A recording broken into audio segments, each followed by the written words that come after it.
बीड जिल्ह्यातील सरपंच संतोष देशमुख हत्या प्रकरणातील आरोपींना तातडीने अटक करण्याची मागणी करत बदलापूर शहर व ग्रामीण सकल मराठा समाजाच्या वतीने अंबरनाथ तहसीलदार यांना निवेदन सादर करण्यात आले आहे। त्याचप्रमाणे या प्रकरणात नामदार धनंजय मुंडे यांचा देखील सहभाग असल्याचा देखील आरोप करत त्यांना मंत्रिमंडळातून काढून टाकण्याची मागणी देखील निवेदनात करण्यात आली आहे। याबाबत लवकरात लवकर कारवाई न झाल्यास मराठा समाजाच्या वतीने आंदोलन करण्याचा इशारा सकल मराठा समाजाच्या वतीने अविनाश देशमुख यांनी दिला आहे। मागणी बदलापूर शहर आणि ग्रामीण सकल मराठा समाजाच्या माध्यमातून माननीय तहसीलदार साहेबांना निवेदन देण्यात आलं आहे की बीड जिल्ह्यातील मसाजोग गावचे सरपंच होते। एक वेळा नाही 3 वेळा आदर्श पुरस्काराचं सरपंचाचं अवॉर्ड त्यांना मिळालेलं आहे आणि त्या माणसाची निर्गुण हत्या या बीड जिल्ह्यातील समाजकंटक म्हणून जो वाल्मिकी जो आहे ज्याचं नाव वाल्मिक आहे, दुर्दैव आहे की आईवडिलांनी त्याचं नाव वाल्मिक न ठेवायला पाहिजे, वाल्या ठेवायला पाहिजे होतं। असो त्या प्रक्रियेमध्ये, खुनाच्या प्रक्रियेमध्ये सगळं काही समोर येत असताना सकल मराठा समाज हा बदलापूरच नव्हे तर अखंड महाराष्ट्रातला आणि या देशातला स्पष्ट सांगतोय की या माणसाला अटक करा, की जेणेकरून पुरावे सगळं टी व्हीवरती दाखवतात। 1.5 लाख लोक का परवा दिवशी बीडमध्ये मोर्चामध्ये तेच निष्पन्न झालं होतं। सगळे पक्षाचा मोर्चा निघाल्यानंतरही कोण खून मारेकरी आहेत हे सगळं पोलिसांना माहीत आहे, तरी गेले 20 ते 22 दिवस झाले उलटून या वाल्मिकी कराडला अटक का होत नाही। हा वाल्मिकी कराड जो आहे, वाल्या कराड हा सरकारचा जावई आहे का, हा आमचा सगळ्यात मोठा प्रश्न आहे। की जोपर्यंत एखाद्या विरोधक असू द्या किंवा सत्ताधारी असू द्या त्यांच्या घरातल्या माणसाचं मर्डर होत नाही तोपर्यंत तुम्हाला अक्कल येणार नाही काय?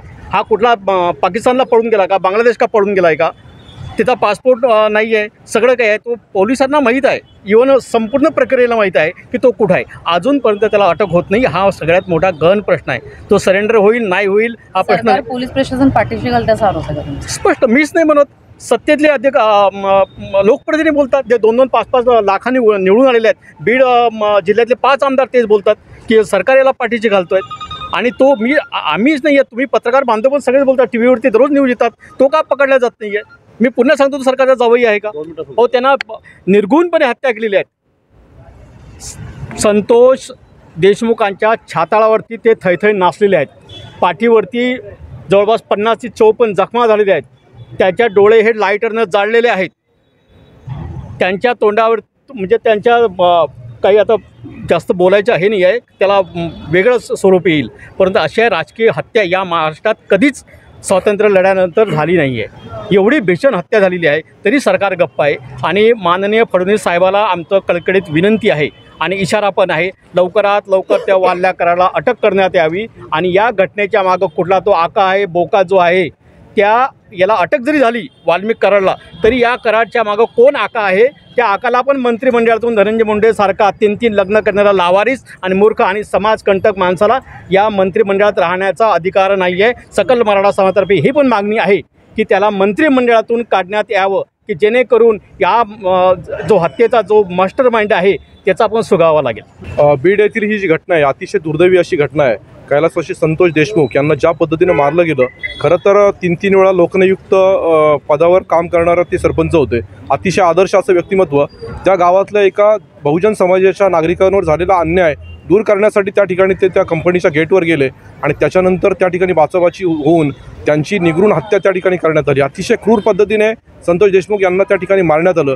पुरोगामी महाराष्ट्राला हे खरं तर शोभत नाही। शाहू फुले आंबेडकरांचा हा महाराष्ट्र आहे आणि एक महाराष्ट्रामध्ये अशा पद्धतीने जर हत्या होत असतील तर खऱ्या अर्थानं अतिशय दुर्दैवी घटना आहे। महाराष्ट्राचा बिहार होतो का काय अशी परिस्थिती सध्या महाराष्ट्रामध्ये तयार झालेली आहे आणि खरं तर हा जो वाल्मिक कराड आहे, या वाल्मिक कराडला पाठीशी का घातलं जातं आहे? कारण त्याचा सगळ्यांमधला जो सहभाग आहे हा त्या ठिकाणी सिद्ध झालेला आहे। मोबाईल रेकॉर्ड्स त्याप्रमाणे सगळे मिळालेले आहेत आणि हा फरार आरोपी या ठिकाणी जर सापडत नाही आणि गेल्या 15-20 वर्षामध्ये बीड जिल्ह्यामध्ये असणारी त्याची जी दहशत आणि त्याला पाठीशी घालणारे जे धनंजय मुंडे मंत्री आहेत, या दोघांचा महाराष्ट्राने तमाम निषेध केलेला आहे आणि अशा प्रवृत्ती महाराष्ट्रामध्ये यापुढे वाढल्या नाही पाहिजेत। महाराष्ट्राचे आदरणीय मुख्यमंत्री देवेंद्र फडणवीस यांच्याकडनं आम्हाला खूप मोठ्या प्रमाणामध्ये अपेक्षा आहे की खऱ्या अर्थानं आता महाराष्ट्रामध्ये एक वेगळं पुरोगामी परिवर्तन होण्याची गरज आहे आणि असे जे आरोपी आहेत या आरोपींना कठोरात कठोर शिक्षा, फाशीची शिक्षा त्या ठिकाणी व्हायला पाहिजे आणि त्याच्याबरोबर त्यांना पाठीशी घालणारे जे मंत्री महोदय जे महाराष्ट्राच्या मंत्रिमंडळामध्ये सध्या काम करत आहेत, कायदे बनवणारं मंडळ आहे, त्याच्यामध्ये जर असे मंत्री राहिले तर ते महाराष्ट्राचं खऱ्या अर्थानं दुर्दैव असेल। त्याच्यामुळे सकल मराठा समाज अंबरनाथ तालुक्याच्या वतीने आम्ही तहसीलदारांना या ठिकाणी निवेदन दिलं आहे की आम्हाला वाल्मिक कराडची अटक आणि त्याच्याबरोबर त्या ठिकाणी धनंजय मुंडे यांचा राजीनामा, या 2 गोष्टी पाहिजेत आणि त्या अनुषंगाने आम्ही आमचं निवेदन तहसीलदारांना सादर करून शासनाकडे ते पाठवण्यास सांगितलेलं आहे। रविवारपर्यंत, शनिवारपर्यंत जर या बाबतीमध्ये काय निर्णय झाला नाही तर रविवारी आम्ही छत्रपती शिवाजी महाराजांचा जो पुतळा आहे शिवाजी चौकामध्ये बदलापूरला, या ठिकाणी आम्ही 1 दिवसाचं लाक्षणिक उपोषण या अंबरनाथ तालुक्यातला सर्व समाज, फक्त मराठा समाजच नाही पण अंबरनाथ तालुक्यातला सगळा जो जागरूक समाज आहे, हा जागरूक समाज त्या ठिकाणी 1 दिवसाचं उपोषण करेल। आम्ही त्या ठिकाणी एक सभा घेऊ आणि निश्चितपणे या प्रकाराचा निषेध करू। अतिशय दुर्दैवी असा हा प्रकार आहे, एखादा लोकप्रतिनिधी चांगल्या पद्धतीने काम करतो आणि त्याला अशा पद्धतीने जर मारून टाकला जात असेल तर या महाराष्ट्राची अवस्था बिहारपेक्षा वाईट आहे, अशी सध्याची परिस्थिती आहे। त्याच्यामुळे आम्ही सगळ्यांनी या ठिकाणी हे निवेदन सादर केलेलं आहे। बीड जिल्ह्यातील मस्साजोग या ठिकाणी जी संतोष देशमुख यांची जी निर्घुण अमानवी पद्धतीने जी हत्या झालेली आहे, त्या हत्येचा निषेध करण्यासाठी व त्याचा मास्टर माइंड आणि त्याच्यात सहभागी असणाऱ्या आरोपींवर कठोरात कठोर कारवाई करण्यासाठी निवेदन आता आम्ही तहसीलदार कार्यालयात दिलं, जेणेकरून ते निवेदन आमच्या तहसीलदारांच्या माध्यमातून शासनाकडे पोहोचवलं जावं। त्याबरोबर जसं आरोपी हा आरोपीच असतो, जसं बदलापूरच्या घटनेमध्ये एन्काउंटर झालेला आहे तशाच पद्धतीचा एन्काउंटर करून त्या मारेकऱ्याची एक प्रकारे जी समाजाच्या वतीने जी कळकळ आहे किंवा समाजाला ज्याच्याबद्दल चीड निर्माण झालेली आहे, तो कुठेतरी तसाच न्याय त्या दुर्दैवी कुटुंबाला पण मिळावा अशी आमची अपेक्षा आणि मागणी व्यक्त करतो। प्रतिनिधी ऋतिकेश रोकडे, लोकपालक न्यूज, बदलापूर।